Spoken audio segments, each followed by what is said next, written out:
సునాదస్వరము November 21. అందుకాయన చేయి చాపి వాని ముట్టి, నాకిష్టమే నీవు శుద్ధుడవు కమ్మని చెప్పగా, తక్షణమే వాని కుష్ఠరోగము శుద్ధి ఆయను. మత్తయి సువార్త 8వ అధ్యాయము 3వ వచనం. యేసు ప్రభు దగ్గరకు ఒక కుష్ఠరోగి వచ్చి, ప్రభువా నీకు ఇష్టమైతే నన్ను శుద్ధినిగా చేయమని అడిగాడు. అందుకు ప్రభు చేయి చాపి ముట్టి, నాకిష్టమే నీవు శుద్ధుడవు కమ్మని చెప్పగానే తక్షణమే వాని కుష్ఠరోగము శుద్ధి అయింది. మనం దేవుని సన్నిధికి వెళ్ళినప్పుడు ఎన్నో సందేహాలుంటాయి. ఇది దేవుని చిత్తమో కాదో, ప్రభువా నీకు ఇష్టమా అని అడుగుతుంటాం. అది స్వస్థత కొరకు కావచ్చు, లేదంటే మనకున్న అవసరతలు ఏదైనా దేవుని చిత్తం ఉందో లేదో అని కనిపెడుతుంటాం. ఎప్పుడైతే దేవుడికి ఇష్టమో అని తెలుస్తుందో అప్పుడు తక్షణమే మనం గొప్ప విడుదలను, గొప్ప కార్యాలను పొందుకుంటాం. మరి దేవుడు తన చిత్తాన్నంతా వాక్యంలో బయలుపరిచాడు. మరి యేసు ప్రభు ఈ లోకంలోకి నశించిన దాన్ని వెతికి రక్షించడానికి కొరకు వచ్చాడు.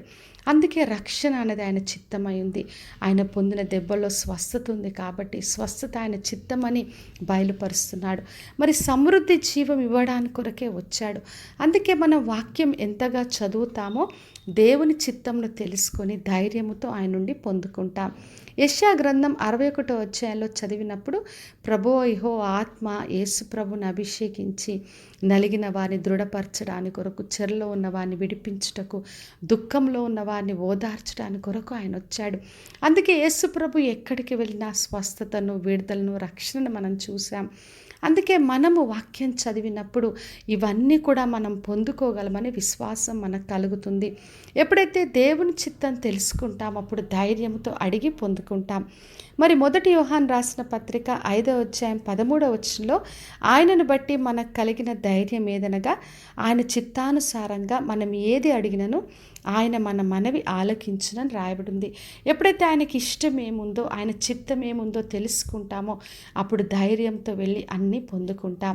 కాబట్టి నా ప్రియ సహోదరి సహోదర, ఈరోజు ఏ అవసరమైన దేవుడు తన చిత్తాన్ని బయలుపరుస్తున్నాడు. మనం శుద్ధులవ్వడం ఆయన చిత్తం, స్వస్థత పొందడం ఆయన చిత్తం.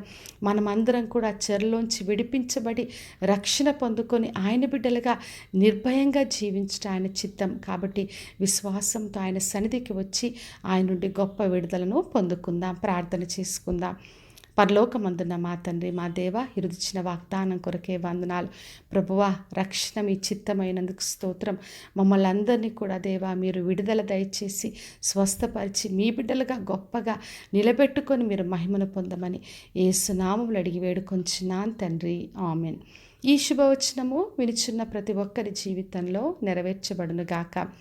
నేను మీ ప్రియ సహోదరి మంజులా చరణ్.